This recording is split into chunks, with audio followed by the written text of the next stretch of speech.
the next day we were all going out to audition, and it's weird. They put me in Kate McKinnon's dressing room, and I was like, it's hollow ground, and so I brought some really small headshots of mine, and I hid them in her room. I was like, I always want a piece of me to be at 8H, even if I screw up really bad.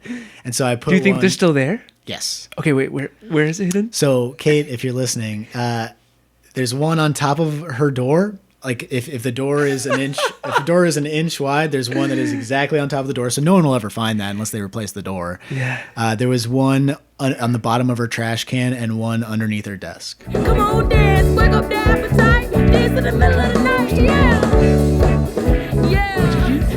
Appetite. Ladies and gentlemen, before we talk anymore and tell stories that I want to hear, and I wish we would have recorded them. Yeah. Is it Geoff Dow? Yeah. Because you have a Facebook name. Yes. And I was like, Jeffrey Dow. My full name is Jeffrey Dow McQuilkin. And so when I do anything that is my business facing stuff, if I don't want my business contacts in the logistics world to look up all of my poop videos. Oh, hell yeah. I go by Geoff McQuilkin, and everything in the comedy world I do Geoff Dow.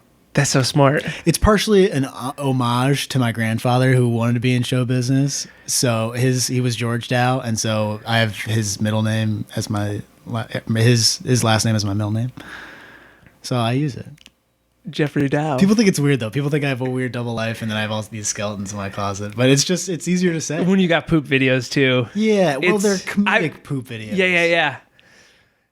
They're not anything that I would be embarrassed about people seeing, but if I'm doing a deal with some company, it's important that they don't see the poop videos as the first thing, because those people, they Google you when you go in for meetings with them, and I didn't want that. I didn't want that to come up first, even though they're good. Some of them are good. So Geoff, as you may have already realized, is a comedian improviser here in Chicago, yep.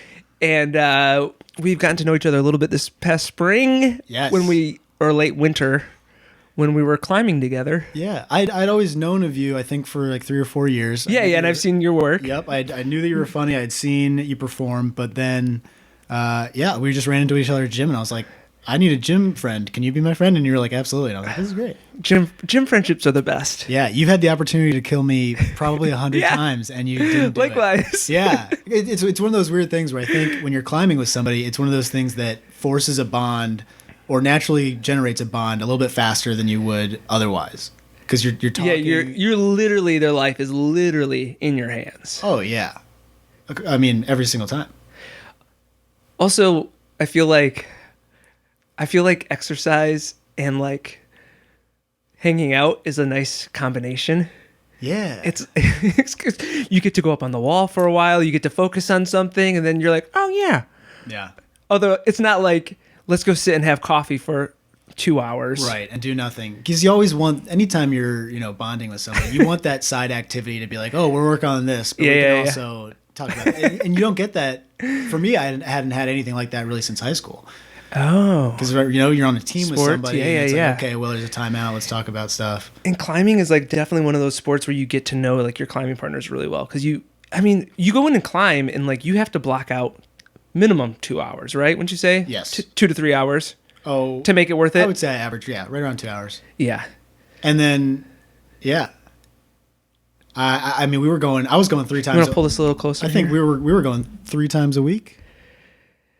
Yeah, I think so. For a long time, and then that thing happened. I remember the last time I saw you, you had to cancel your trip to Germany, right?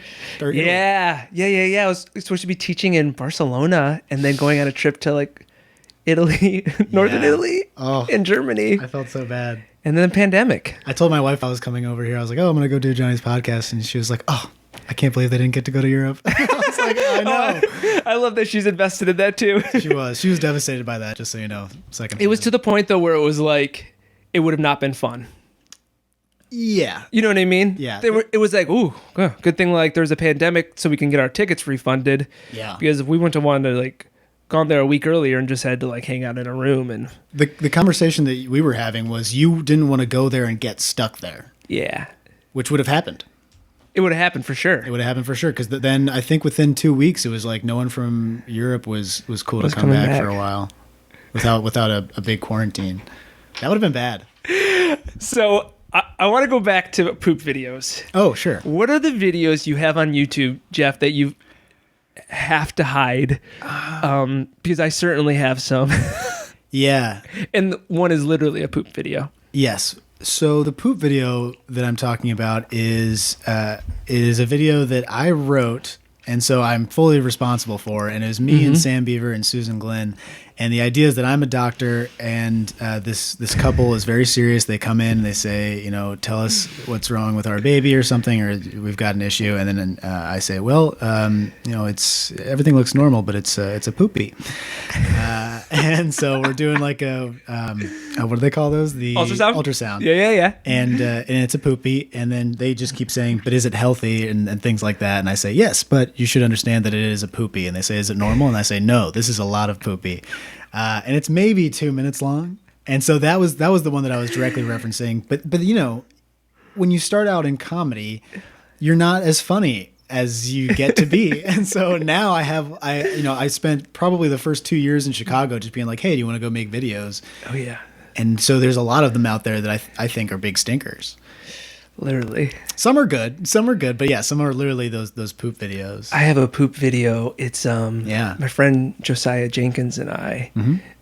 Josiah is now in LA, but we of course. God, what was it? It was I think it still might be on YouTube. I may have not taken it off. It was like it was the most fourth grade sense of humor. It was like he was a roommate in the living room and I was like sitting on the toilet and I'm like, "Hey buddy, is there any toilet paper? We're all out." And he's like, comes into the bathroom. He's like, all I have is these Christmas napkins. And then it goes into me not feeling very good. And I'm like, I don't feel good. And like, I barfed on him. Yeah. He barfs on me. I turn around to barf in the toilet. Oh. I shit on him. Yes. Yeah. And it's like the most foul fourth grade boy sense of humor ever. It sounds so good. My mom actually wrote me afterwards. She goes, I know I shouldn't, but I loved that. No. I loved that. That's cool. People, people don't always want to admit their poop humor. That's true, but it really is good. It's one of those things that's universal. I mean, across it's so universal. Across all cultures, a fart joke plays. Yeah. It does. And oh God, that's interesting that your mom thinks that's cool. Because my mom recently saw my Twitter and went through it, and she said, "I think that you should change your photo because it's a little bit odd and weird." And I was like, "Oh, okay, that's cool." And so she was being very. And I have a lot of poop jokes on Twitter. I just started Twitter over the last year. Oh, okay. And so she explored that when she was visiting. And she was like, "Oh, this isn't good humor for some of these." And she said some of them aren't even jokes. And I said, "Okay, cool, very judgmental." Oh, really? So like you trusted her sensibility of? Was it because it was like too blue, or was it because it was just not funny? She didn't like them because they weren't funny enough. I think some of them are a little bit meta, and she'd be like, "Well, why would someone punch the moon in the moon's penis or something like that?" And I'd be like, thinking about the moon's penis is humorous by itself, and this is my take on it. And she'd be like, "That's not humorous." And I'd say, "Well," I was like, "I'll delete some, but some are good." Does your mom usually like your comedy? No. No. So she also, said, my parents are lovely, wonderful people. They're very evangelical Christian. That's right. I forgot about that. They, even on their own terms, they mostly wouldn't even watch like a PG-13 movie. On their own terms. Yeah. Like just a general, like, they've got. Was swearing awful in your house? Oh, I never swore in front of my parents. Yeah. Do you not swear a lot today? No, I think I do, but it's always forced. Yeah. Okay. My mom swore like a sailor, but then my brother-in-law, his family was no swears, and when I swear in front of him, I sometimes see him go like, "Oh."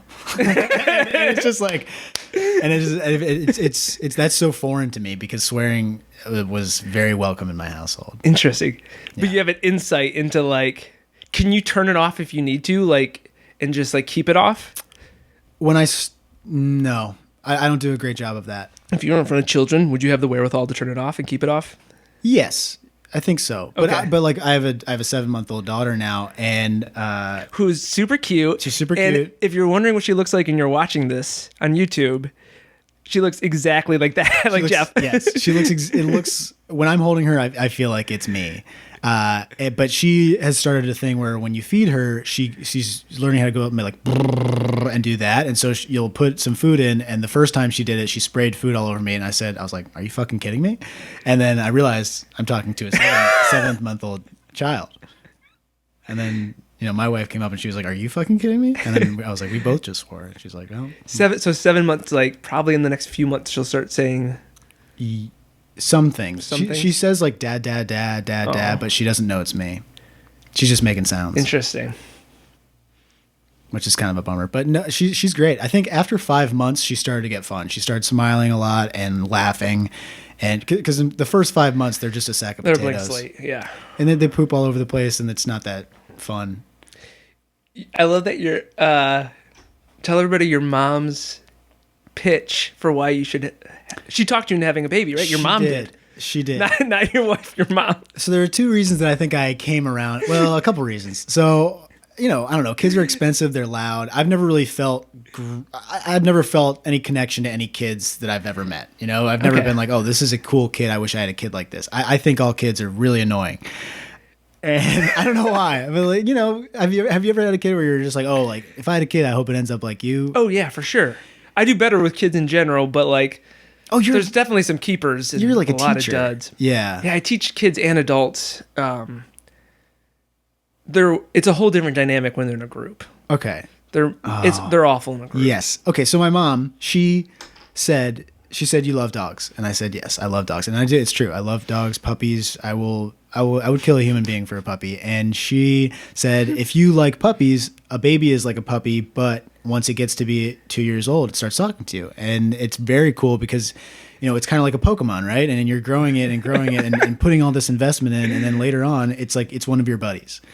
And it calls you a couple times a week. And I was like, that's interesting. And she said that she didn't want kids originally, which is an interesting thing to tell your kids. Yeah. And are you a single or an only child? No. I have a sister who's 4 years older, a half brother, a step brother, and that's it. Okay, so they made the choice multiple times. Yes. They made the choice multiple times. Well, the first girl, my sister, was very good. She was a strong. Was very good. She was a really strong candidate. She was a little bit wild in high school, but she was like straight A's through high school without trying. She was class president at Cornell. She runs her own investment or private equity firm now. Successful. She's successful, which kind of sucks, but she's super nice, very down to earth. And so they were like, okay, this first one went well. We'll have one more. And that was me. And I was more calm than she was, but a little bit more of a dud for a while. Just like, I got B's in school, and that was cool. But anyway, so she was like, if you have a dog, you'll like having a baby. And that was cool. And then I read a book that made me a little bit more hopeful about the future. I think it's called Enlightenment Now by Steve Pinkerton. Okay. And so this book was essentially like, people are very negative about their outlook on the future, but if there was a newspaper every 50 years, you'd be blown away by how high the standards of living have gotten for, even the lowest 5% of the most impoverished people. Those people can still have cell phones and access to washing machines and running water and things like that.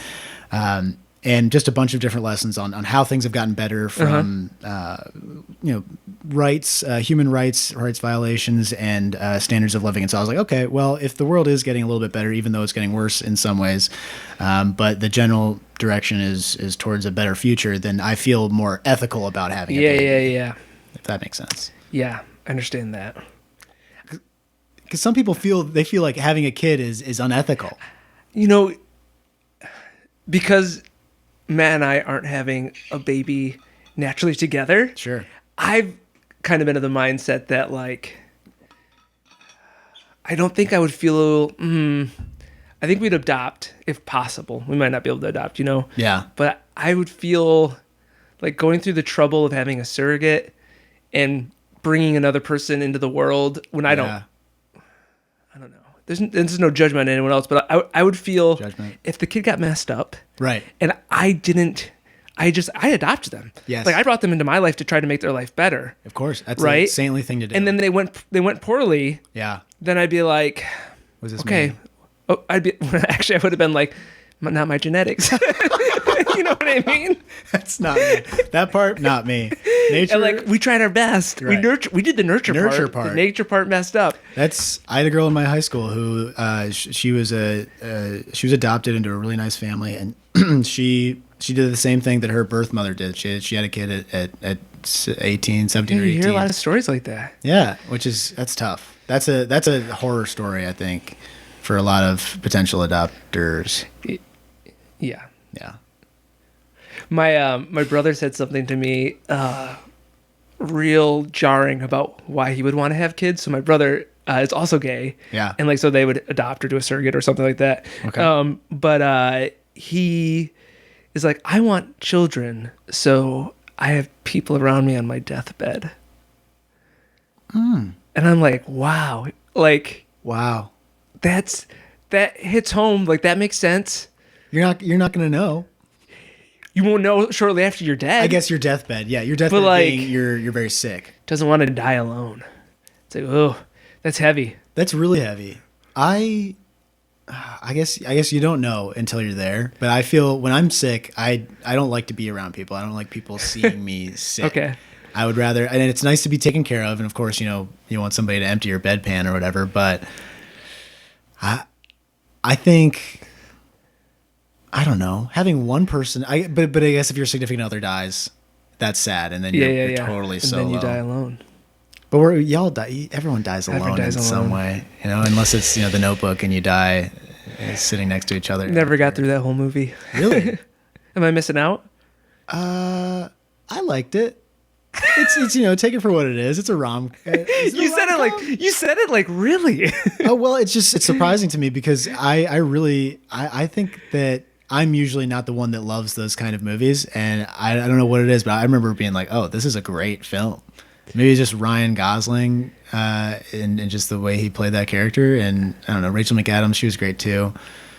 And then I forget who the third guy was. This Fits Too, the guy with the cotton fortune, but I don't know. It's tough. I feel that way about I feel real solid about You Got Mail. Yeah, I would agree there. Real solid. I always cry at the end of that when she's like, I secretly wanted it to be you, and they're playing like Somewhere Over the Rainbow. Yes. Golden Retrievers. Dogs. Joe Fox Books. Dave Chappelle's one of Dave Chappelle's first like, big movies. Is he in Barnes and Noble in that? No, he is the assistant to Fox. That's what he Joe is. That's Fox. right. Yeah. Yeah, and he's the one who is like a Barnes and Noble sort of store. Yes, exactly. Right. Yeah, and he's taking over the neighborhood, and Dave Chappelle is the one that's like, oh, you didn't see her at the coffee shop, then she left you. You should leave her. And he's like, no, I'm gonna go talk to her again. I remember that? Yeah. Yeah, that's a great film. Great film, and definitely a seasonal film for me too. Like when it comes fall, I'm like very ready to like pull it out and watch it. Yeah, man. So what I want to hear about, Geoff, is what you've been up to creatively to keep your brain active. Yeah. Because we just talked, we don't climb anymore. No. And how many nights a week do you think you're performing? I was performing 3 nights a week consistently, sometimes 4. Okay. And so to go from like pump the brakes on that and climbing. Yeah. And now you're raising watching child. a baby a lot. Yeah. So creatively, I haven't had a ton of time. My job that I do, I have a logistics job where I train sellers. That's picked up a lot recently. So every day I have 4 hours of training, and then I'm kind of tired, which has been nice. It's made the days go by a little bit faster.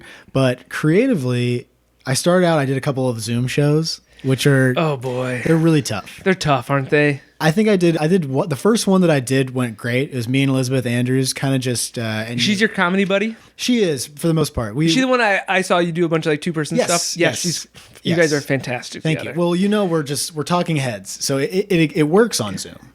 Except if you're having a prolonged sex scene. Yes. On stage. A lot of it is physical, but with Zoom, one of the things you can do is you can put the camera at your waist and then at the other person's head or whatever it is. You can still kind of convey that. It sounds like you've already done this. We did do it. We did do it in a show. And so I literally had asked my teammates, I was like, hey, Jeff's coming on the podcast, like, any fun dirt? And like, people are like, oh man, he's so funny. They're like, oh man, his commitment to doing a sex scene on stage. yeah. To me, I think a lot of people shy away from it. And I totally would get if you were with somebody who you hadn't, gone over like, hey, we're going to do this. Like, are you okay if we do a sex scene? But Yeah. Elizabeth and I are both very physical and very, into it. And so it's fun to play that out in as weird a way as possible. Just fully committed. Yeah. Well, it's like they always have chairs on the stage. And so usually like our goal is to tip over every chair as we go through the intimacy phase. It's just a rule that you have at some point of the show. Yeah, we try and knock them over a little bit because then the audience is like, wow, they're like really into it. And so yeah, but you still improvise the sex. We improvise, even though you might plan the chairs going down. Yeah, and it's fun because keep it fresh. In my personal life, it's very missionary, basic kind of stuff. And so when you're on stage, you can be whoever you want, right? You can really explore levels and take a little breather here and there, then go back in a new way. Yeah. No, we did a show called Glurb and Ajurda, which is a 2-person show. And I can't say the name of it. I've tried. Glurb and Ajurda? Glurb and Ajurda. Yeah. It's intentionally really stupid. And so that show was great. We had a lot of sex on stage. And so we did that on Zoom and it was fun. And then I did a couple other shows that were just tough to get through. And very disjointed. And so, and even like Second City, I know was doing it for a while and they were like, no, we're. Oh, they stopped now? Well, I don't know. I stopped getting their emails, but I assume pretty much. If they haven't, they should have. Yeah. Most people should have stopped by now. They should have figured out it's not a winning recipe. Yeah. All of a sudden the people who they're like, hey, are you free? And they're like, you know what? I'm not really free, but it's like, they're free. They just don't want to do it because everybody's free.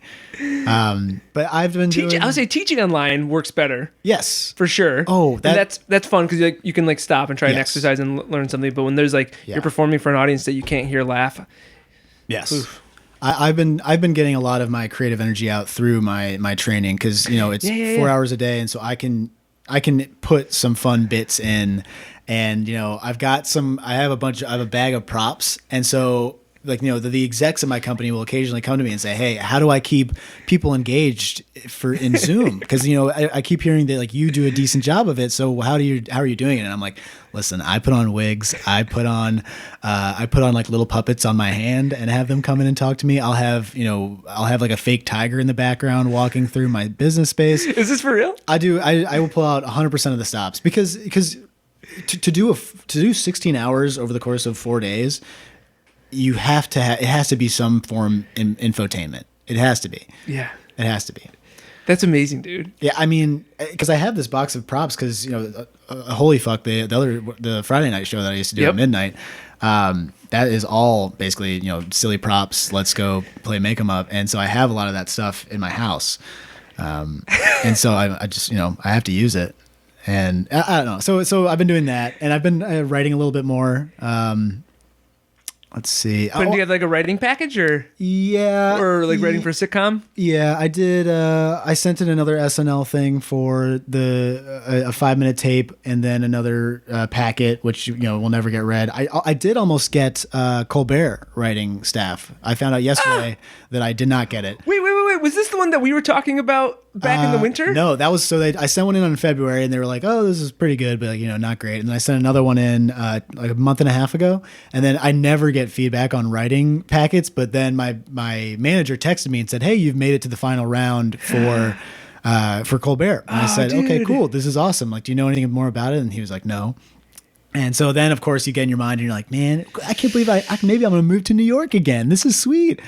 And then you don't. And so last night I got the email that was like, hey, like they're going with somebody else. And I was like, oh, well, I assumed, but that was nice to get feedback. Yeah. You got in like a couple nice, like close calls, haven't you? Like did you fly out for SNL? Yes. I flew out twice. I've circled. Okay. Can we get into this? I want to live vicariously through your experience. If you're, no, it's okay. I think for a while it kind of messes you up, but I'm very at peace with that experience now. So was this 2 different seasons you flew out for, or for one season that you? So this situation was John Rudninsky is his name. John Rudninsky was a 1-year guy who got it from JFL, and I think he missed a couple of cues or something where they would, cut to a chair, and he missed it, and so they were like, all right, this guy might be a stinker. So they did mid-seasons, which they only do once every few years. Yeah, Kate McKinnon came on mid-season, didn't she? Kate McKinnon was a mid-season person, and I think maybe Kristen Wiig was too,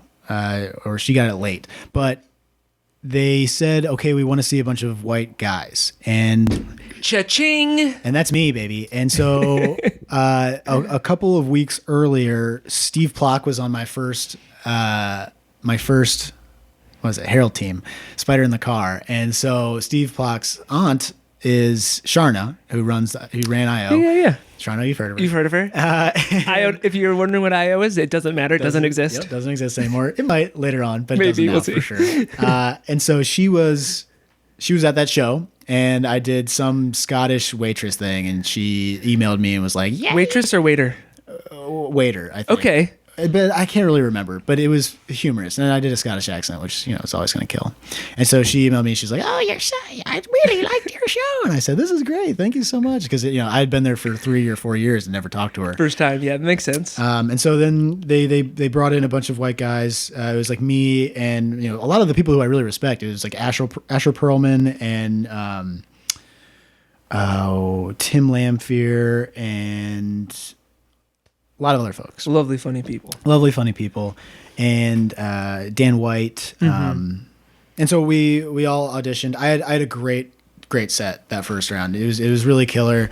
I knew it going in that it was very good, and I knew that I would be like a top contender with the set that I had. You just had these bits tested and ready to go. It was one of those things where it's like, the first time you come out with an album, the first time that you come out with any kind of piece of work that no one's really seen you that much before, you've got this 15-20 year block of so it's like your first thing's gonna be good.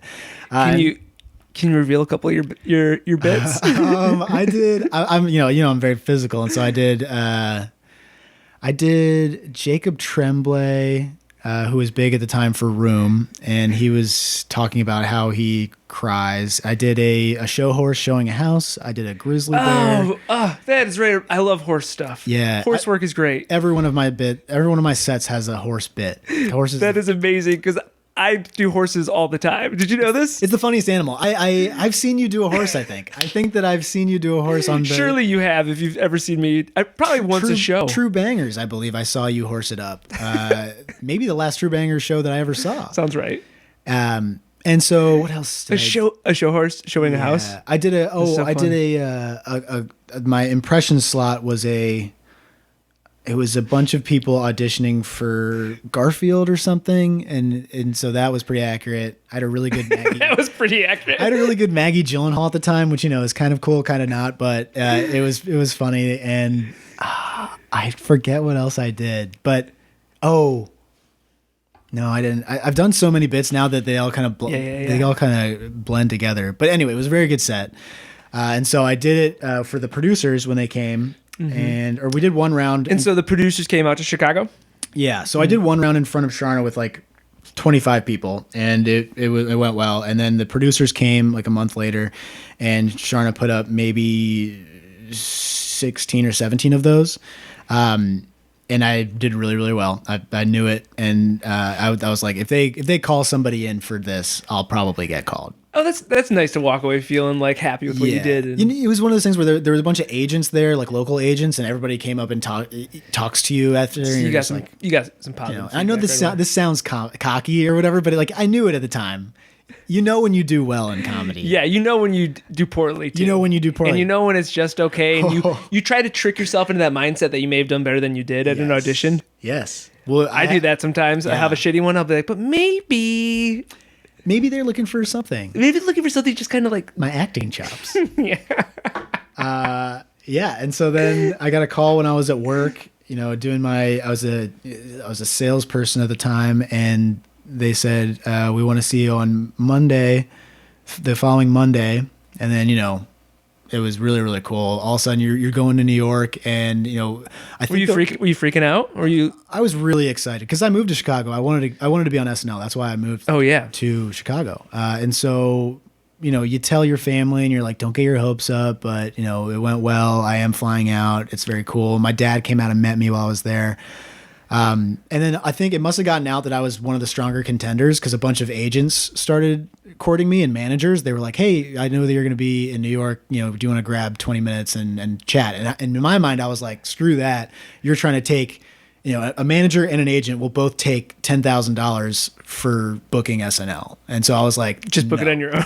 I was like, I was like, you haven't done nothing for this. So no, which ended up being fine. But, and so then I got there, and it's me and Tim Lamphere and Dan White were the kind of buddies, and maybe Ben Harper went out that round, and so we were there. It was great. We were all. I'm pretty close with Tim Lamphere and Dan to some extent, and so we were hanging out at the hotel, the Continental, I think it was, and then the next day we were all going out to audition, and it's weird. They put me in Kate McKinnon's dressing room, and I was like, it's hollow ground, and so I brought some really small headshots of mine, and I hid them in her room.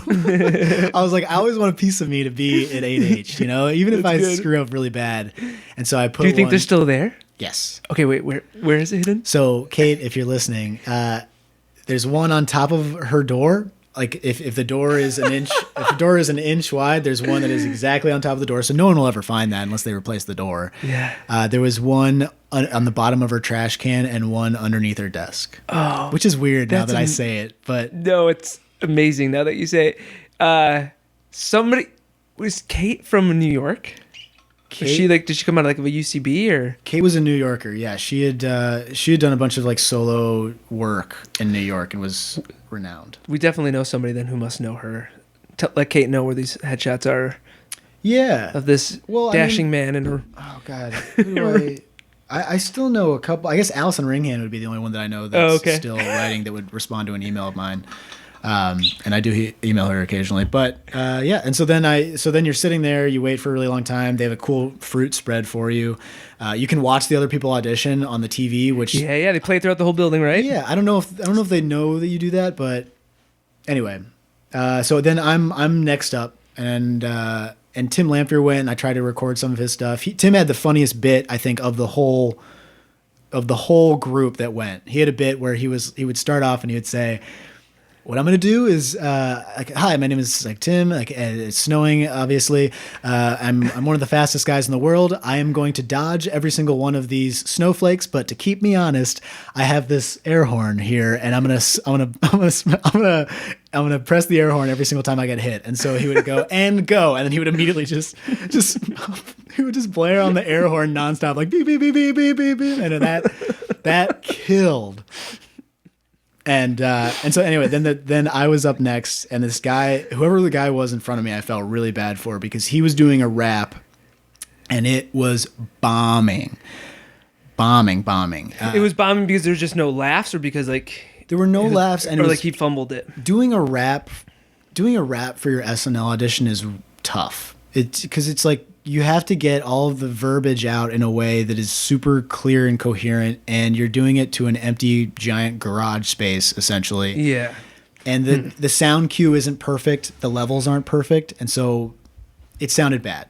Maybe the lyrics were great, but it sounded bad. Yeah, that makes sense. And so I was kind of pumped. Selfishly I was like, oh, good. If the person in front of me kind of bombed, then the expectations will be low. And so I've had that same feeling in life. Yeah, it's a shitty feeling, but we have it. Yeah. I didn't feel great about it, but I was also like, but also you're auditioning for SNL. I was auditioning for SNL. And I was like, this guy tried a rap song at SNL. That was not ideal. And then I killed it, and then I got laughs. My entire set got laughs. Did you do the same material that you did here in Chicago? Or did you have to do all new material? So this round I got to do the same stuff. Okay. They said I think maybe they said swap out one thing. I think I did a Justin Trudeau shooting hoops thing. It was Justin Trudeau who was auditioning for the Canadian Harlem Globetrotters. And it played decently well, but they were like, if you're gonna swap one thing out, swap that out. So I swapped it out for something. But yeah, I started out and I was this Irish car salesman, and and the bit is like it starts out and it's this haunting song, and it's me talking about how like my first son was killed, and then it turns into this like super upbeat jig, and it's me being like, "Come on down." Anyway, that killed, and then everything else killed, and so then you walk off stage, and Lorne Michaels is sitting right there, and I saw Lorne get out of his seat as if he was coming to like shake my hand or something, and I walked past him. I don't know if he was or if he was just getting up to go to like the bathroom or something. But you also don't want to fuck that moment up too and be like, hey, because to me it felt like oh, don't look at them. They don't want you to look at them. So just like stay straight, get the hell out of there. Play to a house that's not there. Yeah, and so then that afternoon, I knew I'd done well, and I went out to get dinner with a couple of like the big former IO New York guys, the Gary Richardson and John Reynolds. Mm-hmm. Yeah, and a couple of the other guys. Anyway, they went bowling, but I was like, you know what? I don't want to stay out till 2 a.m. This is not ideal. And so I went home, and then the next day we were supposed to fly out, and everyone else had their bags packed. And at 8 o'clock, I got a text from the producer that said, "Hey, can you stay for another day?" And I was like, and yeah, cummies. I was just like, yo, this is tight. And so then it was really sad because I had my buddies were in the room with me, and they were like, "Yo, are you packed to go?" And I was like, "I'm staying." And I remember that, and I was like, "Oh, I'm staying and you're not." But I was like so happy, but it was devastating. It literally is just the same thing at high school when you look at that casting list. Yeah. And it's just at a higher level. And because it hit them at that moment too, because they're not sure if, they're not making decisions they're holding out later. Oh. But then they know that they're not making it. Yeah. Because then it's like I have to be the one to tell them that, which was kind of shitty. But they were very cool about it. They were like, "Oh, this is so cool. Like, you're going to get this thing. Like, you're very funny. This is cool." And I was like, "Okay, thank you." And so then I went and I walked around MoMA because they say, like, don't be too far away because we might call you in at any time. And so I went to MoMA for the day and just kind of sat and looked at art and thought about my life. MoMA was great. MoMA was great. MoMA's always great. And then they called me in 2 days later, and they said, "Okay, come meet some of the producers." I met all the producers, all the writers. I got to hang out with Michael Che and Colin Jost and Steve Higgins. Awesome. For like a half hour. And Higgins was making like dad jokes the whole time. And I don't think I did great there because I talked about how my mom named my dog Higgins, and then I thought that was weird. Because then they were making jokes about how my mom's dog was super horny all the time and was just like going after all the other dogs. But Michael Che told me that he liked some of my stuff. And so that was very complimentary. And then they kept me for another day. And they said, "Hey, Lauren wants to meet with you." And it was the week that Russell Crowe was there hosting for The Good Guys. Okay. It's the one that he did with Ryan Gosling. Oh, he's coming up. The Good Fellas or The Good Guys. Okay. It was a good movie. So he had taken Russell to a hockey game, so he brought me in once and then kind of blew me off, and then brought me in again the next morning. And I. Did you wait there all day? Yeah. And then you never met with them one day? No. Yeah, I heard that's a thing, right? It's a power thing, and it was obvious that's what they were going for, and I was fine with that. And they try to see how you handle that stress. Yeah, I mean, I had heard that happens before, so yes. I was very cool and calm. I think I did really well talking to the other people. I remember, Tim Robinson was there, who's like my. Oh yeah, Tim Robinson's probably my. So he was writing. Idol. He was writing at the time. One of my all-time favorite performers. Just a genius. And so he, at one point, I remember, I can't remember how well I did with him, because at one point he said, "What was your favorite sketch this year?" And I remember blanking, and I remember being like, no, how could I not come up with it? Because you're going in there. So I watched a bunch of stuff, and I remember I had that answer ready. But all I could think of was like my favorite sketch of yours. I really like your Bubba Bubba Basketball one that he did, where he wrote the lyrics to the intro song for the NBA. Yeah. Bubba Bubba Basketball, you're gonna give me the ball and then I'm gonna dunk it. Was that in one of his shows that he did? Like whether it was the characters or Thank You for Leaving. I don't think so. Or I Think You Should Leave. I Think You Should Leave. Yeah. He did not do it. No. I know I've seen that bit. Characters. Was it? It was just he on did SNL? it on SNL. Yeah. Okay. He just did it on SNL. But yeah, and then I met with Lauren, after again being waiting for a couple hours, and I walked in the room and he was sitting on a big couch here just texting, I think on a BlackBerry, and then I went to sit across from him. Noted. BlackBerry. I went to sit across from him and he said, "No, here," and then pointed to where the chair that I would be in right now, kitten corner they call that? Yeah. 90 degrees. And then he asked me a bunch of random questions. I wish I had recorded it. I had the thought in my mind, should I keep my phone on record the whole time? Because I don't remember almost any of it. I remember he asked if I had anybody else in my family that had been in show business, and I said no. But my grandfather, his father had owned a theater, and he wanted to be in theater, but he got drafted to World War II and couldn't do it. And so he had I had a good little response for that.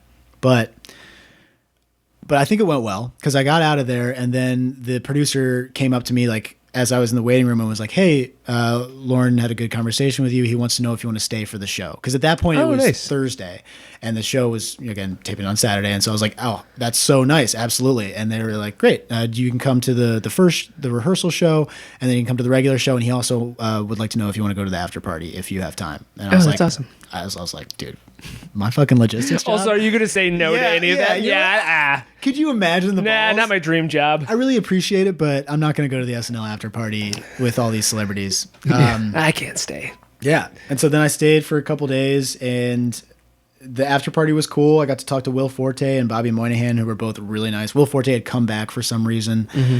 I tried to go thank Lauren at the time, but there was like a line of people to see him, and that's where I started talking to Will. That was your test. You needed to thank him. It really may have been. It really might have been. I don't know. Who knows? Because then I went to one of the producers, and it was weird. I went to this after party, and I go there, and 2 people from my high school are at the after party. 2.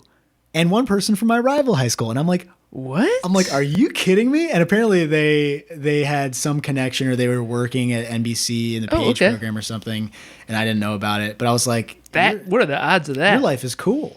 And I looked cool because they were like, "Oh, you're gonna get this job." And Katie Rich came up to me, and she's another one of my like favorite all-time Chicagoans. She was like, "Hey, like I know it's weird coming from Chicago and not knowing anybody. If you want to come sit with the writers for update, you can." And I was like, "Oh my god, you're so nice." And then in between there, that Friday night, I met with the guy who would become my agent, Fred Hashagen, who was at UTA. He's based out of New York. Yes, and so he's Kate McKinnon's agent too. Mm-hmm. And so I was like, I don't know anybody, but I'm going to this after party. If you could say anything to Kate, that would be sweet. And so he did. If you could say anything about like some photos being left in her dressing room. I didn't tell him about this. Maybe I did. I don't think I did. Friend, if you're listening. But then I see Kate go up and say, "Hi, are you Geoff Dow?" to some other person while I'm at the bar. I see her say that to somebody who looks like me.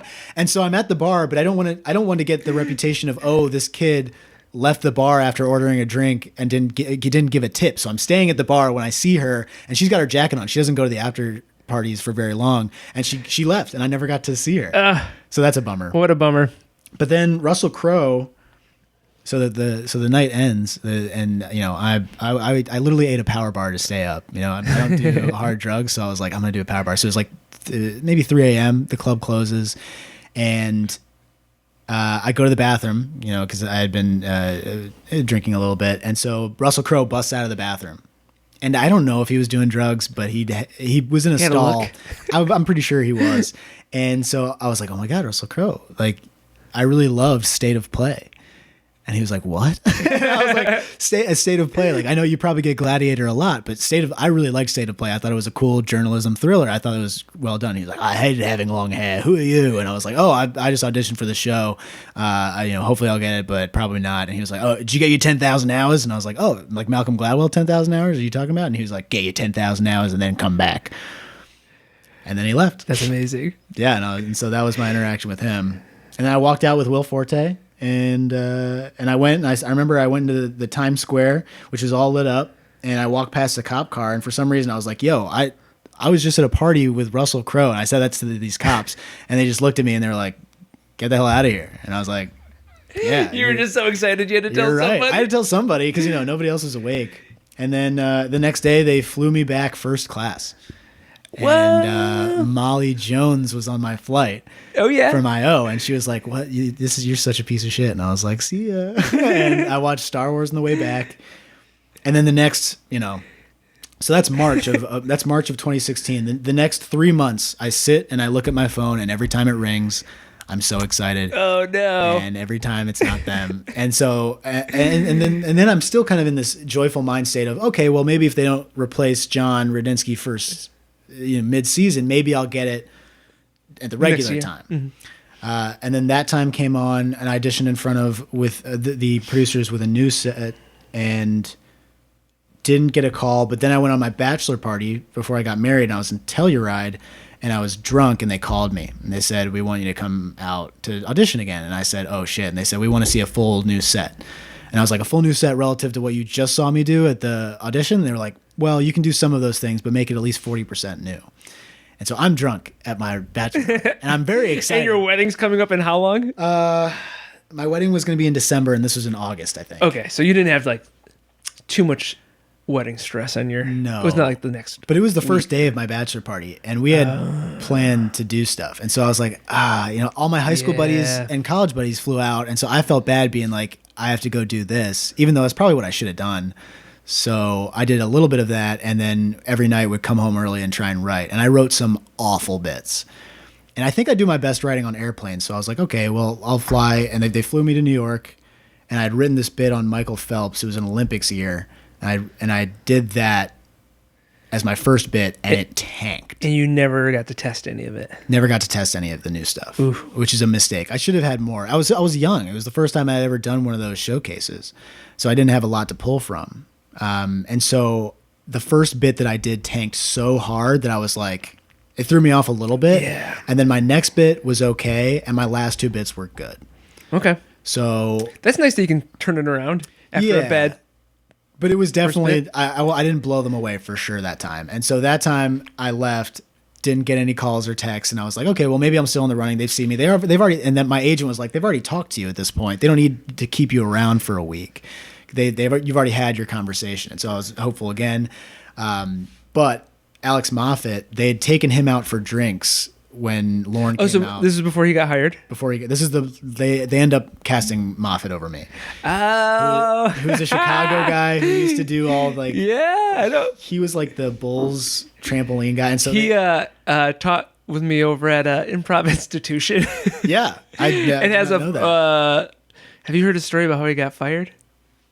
No. Oh my! All right. Well, but anyway, you tell your story. That's it. That's the end of my story. Because they had taken him out for drinks, and he had been under contract for another show for Lorne Michaels that was going to film out in L.A. with I think Mick Napier or David or Blaine Swen or something like that. I remember that. So he was under contract for that. The show never came to fruition, so he was already like under NBC contract. And then they went out for drinks, and I was like, oh shit, I'm probably not getting it. It's probably going to this guy. And then he got it. And so I was like, maybe damn I'm still in the mix Alex. for the next year. And then, never got anything. And I ended up doing JFL the next year, which was cool. But yeah, I don't think. What a wild ride. Yeah. Yeah. It was definitely fun. And I'm glad that it happened. I ended up getting an agent and a manager from it. So that's cool. Mm-hmm. I got to audition for some cool stuff like The Big Sick and Marvelous Mrs. Maisel, which, I never book, but fun. But wait, anyway, how did Moffat get fired? Oh, okay. Is this a bad story? We don't have to tell. No, I don't think it's a bad story. It's maybe it is. It's so he got fired. Apparently, he was we do these summer camps where we teach these summer camps, and it's like improv to kids. Yeah. And the place we were both working at, apparently he opened a tuna fish sandwich during class to have lunch or whatever, and we had like a no food policy.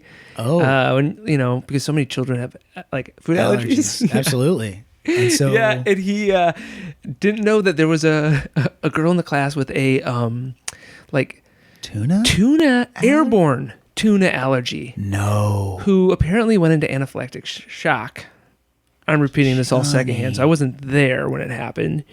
And like she got rushed. I think she had to get rushed to the hospital. I'm not sure. Holy cow! But that's luckily awful. she survived. Yeah. But as legend has it, Alex got let go like that day or the next day, and then like literally the same day or the day after, got the call from SNL that he got hired.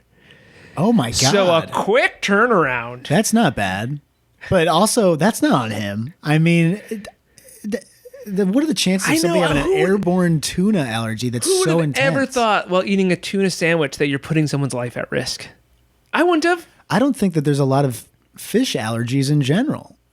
The tuna, an airborne tuna allergy? You'd think you'd be Suppose safe. that's what it's not peanut butter. I know. That's wild. That is wild, isn't it? Because, you know, he but used good to- for him. Like, what a quick low to a high, and a much bigger high than letting Yeah. go from teaching Yeah. improv. No, that's good for him. Good for him. I mean, he was doing- good for that girl that she was okay. She is what I lived. heard. Well, yeah. We don't know. We don't know. What if that came out? What if they? Oh, no. What if he? And it's not the same. Who's the guy that they hired and fired last year? Who's that? Because that thing that came out with him when he did a podcast. Oh, right. I don't know his name. Shane Gillis. Yeah. What if he got hired? Then the tuna allergy girl passes away, and then they find out, and it's like you're kind of on the. Is that manslaughter? Yeah. Unintentionally murdering. I don't know. Allergies. I don't know if that's manslaughter. You know, tuna is a weapon if somebody's got an Yeah, allergy. I guess so. It's just the same as mustard poison. gas. Yeah. Jeez. Yeah. Well, there's an alternate reality somewhere Isn't where that maybe crazy? that plays out. That's tough. And then you know who gets the next call? Me. Boom! Damn. Oh man, Yeah. you wouldn't want a girl to die of a tuna reaction, so you could be on SNL. No. I mean, no. It would have been a cool job, though. Do you know what would have stressed me out the most about the audition process that you just Yeah. detailed? Would be the hanging out with people. Social. I feel like my social anxiety would just kick in. Of like, oh yeah, you're gonna go hang out with the cast and see if you meld well, or go to an like. Sure. Because you're being tested. You know you're being tested. It's a crazy test. And maybe I failed the crazy test. I don't think I did, but maybe that was part of it. yeah. They want to make sure. But they called me back, so maybe not. Nah. I think that the worst part of it from a nerves of social aspect of it is the other comedians who are there. Because the second time I was flown out, I had no friends there. And so you're in your room, nobody goes into the hallways. It's very rigid. And if you see somebody, you're like, oh, get out of my face.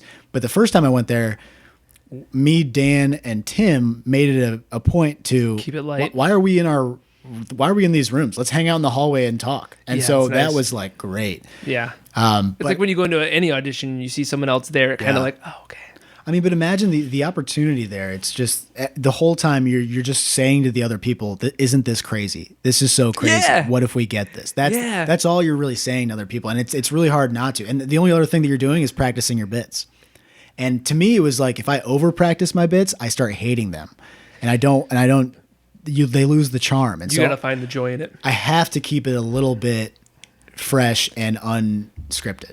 Which is probably one of the, like, I would totally agree with you that one of your things that you do the most is like everything you do on stage, you look like you're having fun. Oh, yeah. And it's always an invitation of like, Yeah.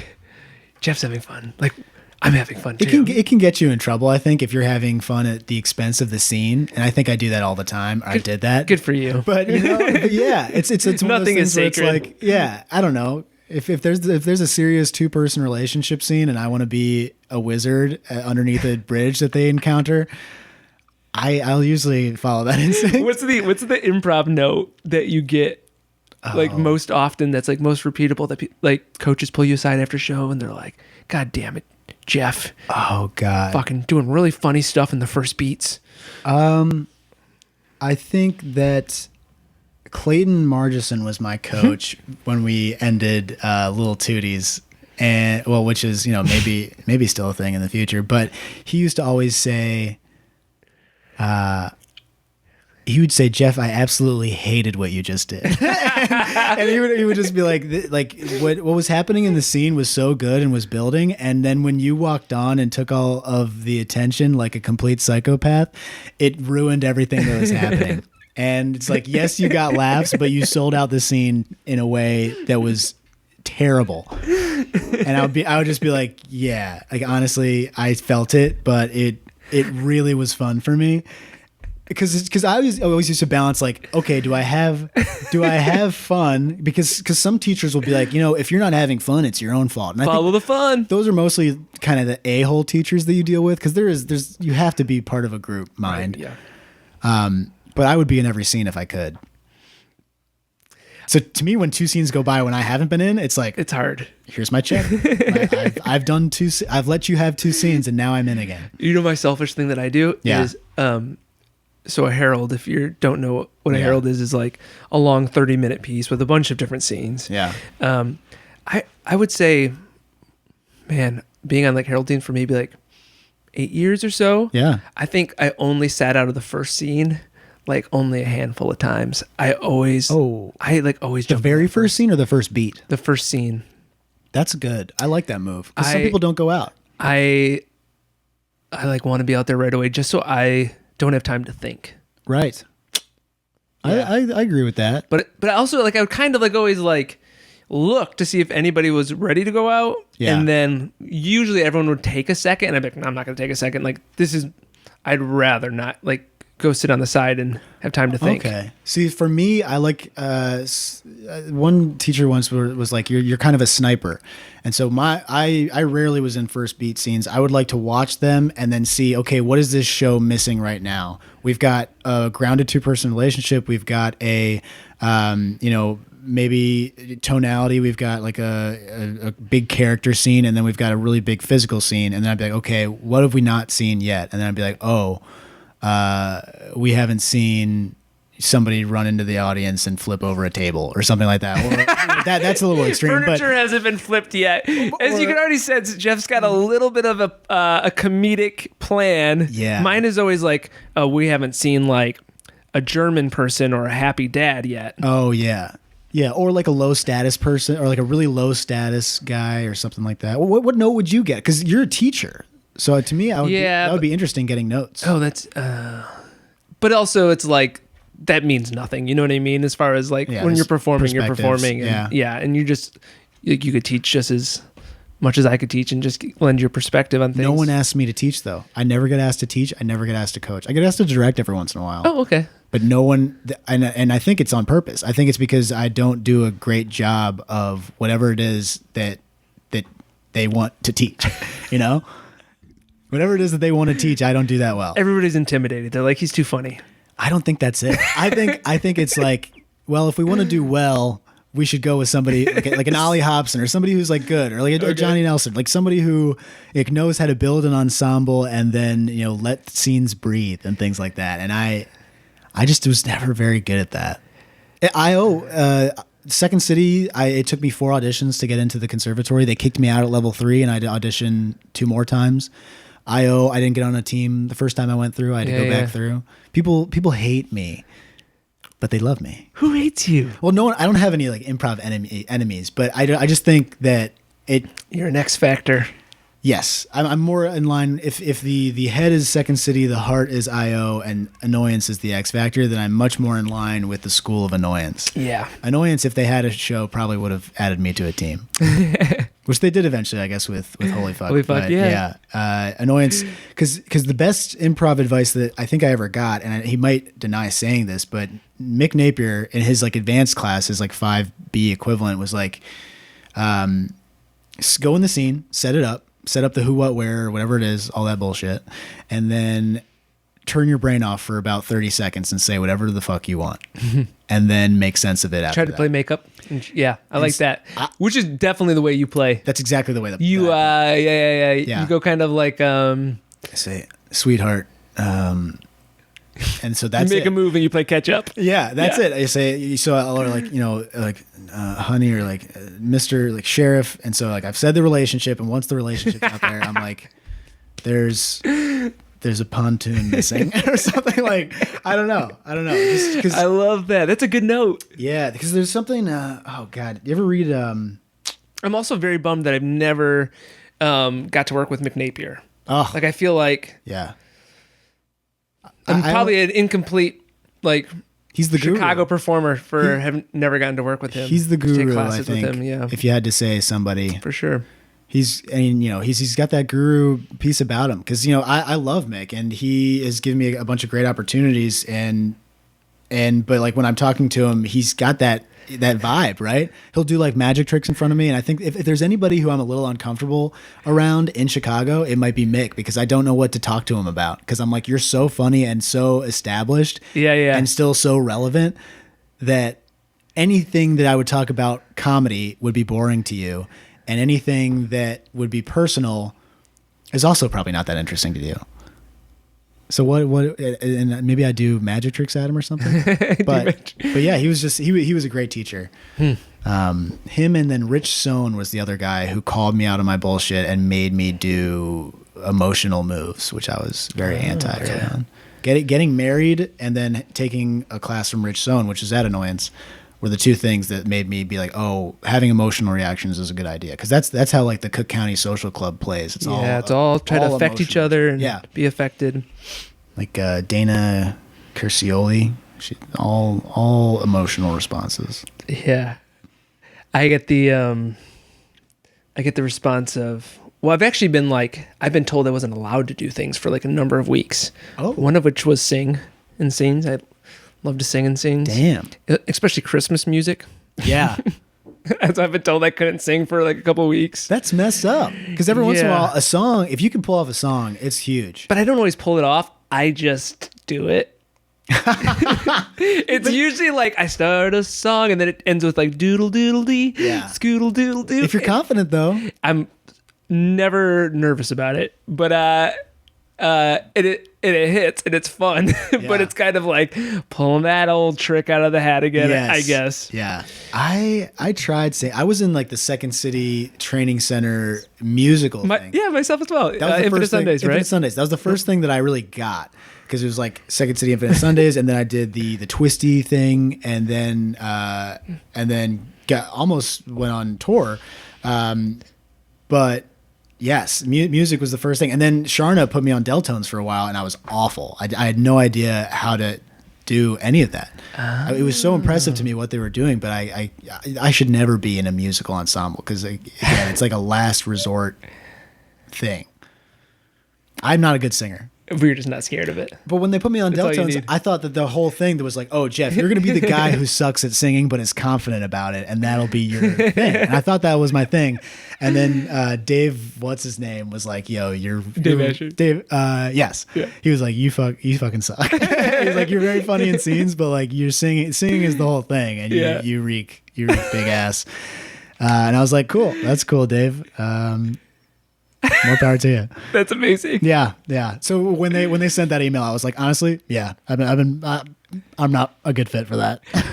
And you said getting married, you feel made you a better performer. Better by far, because I'm married. I have been, I think, a little bit more of the like Irish, keep my emotions in at all times and cover my emotions with bits, which people hate that. Women hate it, men hate it. It's terrible. You'll see it all over IO if it ever reopens. But she is a feeler. She feels everything. Everything has a strong impact on her. Sometimes you'll say something and you'll see her just like take it, like a ghost just passed through her or something. And so seeing that and her needing that in order to communicate made me a better performer, because I started to tap into that a little bit. I hadn't cried in front of her in years. And then only recently has she seen me ever tear up. Yeah. So if you want to be a better performer, get married. Find somebody.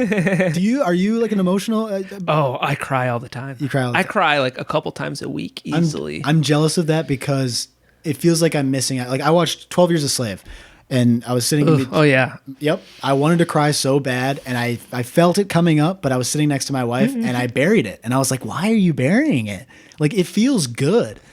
But and then when I do cry, it's like a dam. It's like once every 3 years, and it's 3 years built up. Whatever my ducks have, it's coming, and I can't stop. Oh yeah. Yeah. I ugly cry too. Yeah? Yeah. We Matt, my husband, and I went to the what's the museum? The Science and Industry Museum that's got the dome projection of like films and stuff. Okay. What do they call that? When it's like on a, it's not IMAX. Maybe it is IMAX. Yeah, it's a version. It's like on a IMAX. Dome. They were doing something about the national parks. Ooh. And We were all so high. Yeah. But I started sobbing. Like I think like like a slow song came on. They were just showing panning shots beauty. of mountains. Oh my god, dude. Beauty guy. Like like ugly crying. And then like Matt was doing it and then that like made me do it worse. Yeah. Like I'm so jealous I'll of be in that. public and I'll ugly cry. I'm very jealous of that. But also like mountains are beautiful. And like I miss the Incredible. mountains and I miss nature so much being in Chicago. That Yes. was like I think it was like Valentine's Day too. So we'd gone through like the whole Chicago winter. Yes. And then we saw like this like it felt like you were in the nature and there was like rock Yeah. climbing in it, which we We both used to do do, and we yeah. used to do. We used to do it.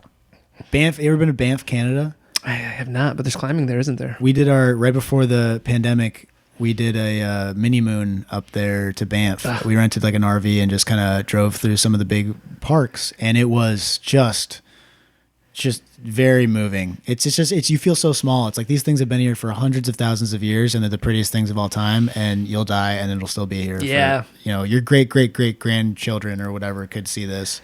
I feel that way with like rock climbing, where it's like you are in some random part of the world and you're climbing some massive structure, but you know an intimate spot of it so well because it's like the crux of the climb that I could meet somebody, in a different part of the country and be like, oh, you climbed at the Red? Did you climb this route? You know that one move? And you were talking about a specific rock on like in all of this geology in Kentucky. Doesn't care, but like you and someone else from the other part of like the world, if you both climb that route and you know like, oh yeah, that was a cool route and that was a weird move, or like that crux is hard, you could talk about this random rock on the edge of a mountain. That's cool. Or a cliff together.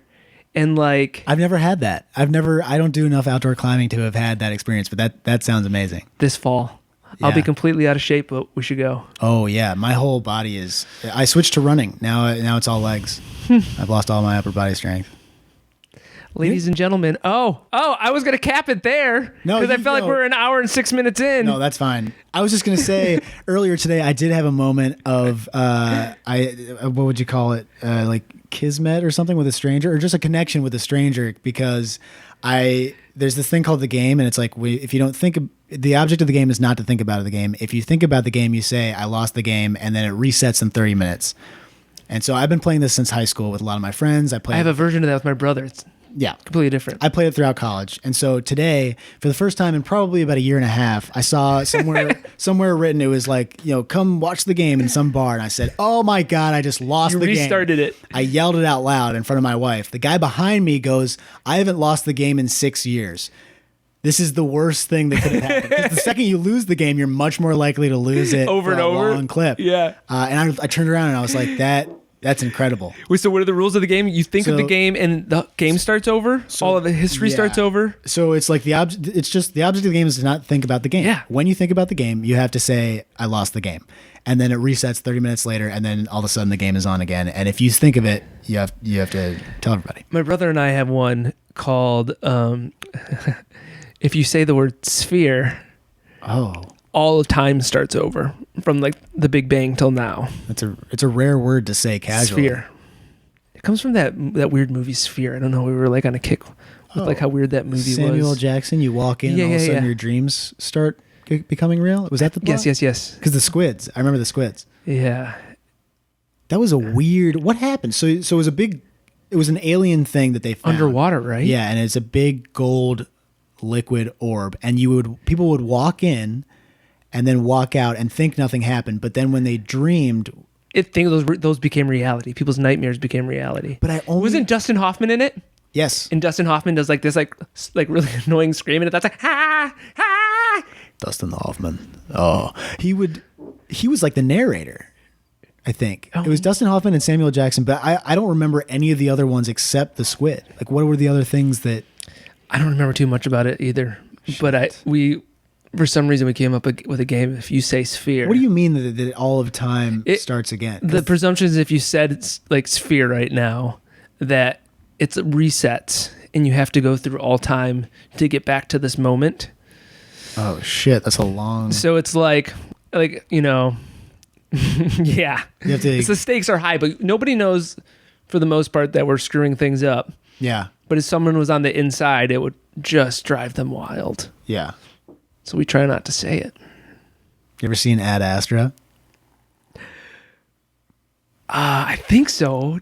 Jar my memory. Why do I? Brad Pitt trying to go find his dad, Tommy Lee Jones. Yeah. It starts out being such a cool movie, and I just saw it 2 nights ago. We can stop the podcast. No. But I saw it 2 nights ago, and it was so like the first part of it. The world building is great, and there's these cool moon fights and stuff, and then it's so bad. It's so nothing happens whatsoever, and so like emotionally devoid of anything that it was terrible when I think back on it. It's so bad, but it's right up my alley for the type of movies I like. Yeah. Which is like space travel in a conceivably like not too distant future. Yeah. And like without like a whole bunch of like Star Warsy sort of characters that are like real like unbelievable. Yeah, it's yeah. Yeah. It's just outside of what we're doing now. I objectively knew that movie was awful while watching it, but enjoyed it like crazy. I mean, the journey there is incredible. The thing where he falls off the tower at the beginning, I was like, very cool. Oh yeah, that's right. He falls from space, and then like breaks apart. But then he gets to his dad, and his dad is like, his dad's a dick. His dad's a space terrorist, and so he didn't mean to send all those plasma things, but he did kill everybody in his crew. And then he's like, I honestly hated you and your mom, and that's why I left Earth. And so then Brad Pitt's next line is, I still love you, let's go home. And then he's like, yeah, okay. And then, well, I'm ruining it, but you guys aren't going to see it, and you shouldn't see it. And then Tommy Lee Jones gets out there with him and literally blasts off and dies and just goes to Neptune, which is the same way that Tommy Lee Jones dies in Space Cowboys. Do you remember Space Cowboys? I don't think I ever saw it. Space Cowboys, Clint Eastwood, Tommy Lee Jones. At the end is maybe it's Clint Eastwood. It's either Clint Eastwood or Tommy Lee Jones ends up like on the moon by himself dead. And it's the same thing with Neptune. I hope someone's like, hey, let's just work from the end of Space Cowboys backwards and create an alternate universe. Whoa. And now that I'm thinking about it, Liv Tyler is in Ad Astra too, and she has a 0 role. She does nothing. She's blurry in the background most of it. But thinking about her in the same universe as like Armageddon with all of the space destruction, potential end of the world type stuff. I wonder if that's the same character. She started out with AJ Frost and ends up with this guy. Do you remember when Kristen Wiig was in that Matt Damon Mars movie? Yes, she was the director of a program, I think. Her being in that made no sense to me. It took you out of it. Took me out of it. I was like... It was exciting to see her. It was cool to see her do that, but also I was like... I see Kristen Wiig and I want to laugh. Did you see? I agree, because the first thing that I saw Kristen Wiig in was her and that was not a comedy was her and Bill Hader in the Skeleton Twins, and it's basically a movie that you watch and they try and kill themselves like 5 times, and that's the whole movie, and you're just like, okay, Kristen and Bill, I would love for you guys to do the Robin Williams, Jim Carrey thing of getting into true drama. I think you can absolutely do it. You're talented enough, but don't hit me with it all at once. Yeah, ease me into it. Yeah, do a Patch Adams where it's like, you're still funny, but it's also got the drama pieces. Yeah. I can't get there so quickly. I hated that movie. Huh. We can stop it now. No, because we have to keep going. Got good momentum, but I think maybe that's a healthy time to stop. A perfect time to stop. I've also been doing this thing where like I'll stop the podcast and then like the person I'm with, I'm like, we have like a 30 minutes more of conversation. We're like, oh yeah, I want to talk about. Oh. Or it's like, or because I turned record off, all of a sudden I'm like, oh, here's something I actually want to tell you. Well, the thing is, it's like with me and you, we know each other well enough by talking about like current events and pop culture when we were at the climbing gym, but we still have only known each other for 5 months or so, and so we still have stories that we haven't heard, which is fun. Yeah. What a delight. Yes. Thank you Jeff, so much for having me. Thank you so much for doing this. This is great. Should I have asked you more questions? I feel like you did it perfectly. Sometimes I feel like, does the guest, do you want to hear some of the cool stories or is it better to do, engaging the host more? I'm going to give you a lot of notes once we're done. Yeah. Once I hit the record button. We should have been eating progressively hotter wings throughout this. Or hot wings. Drinking more and more water and seeing who has to go pee, which is actually me right now. Sure.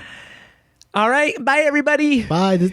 Bye. Come on, dance appetite. Dance to the middle of the night. Come on, dance. Wake up the appetite. Dance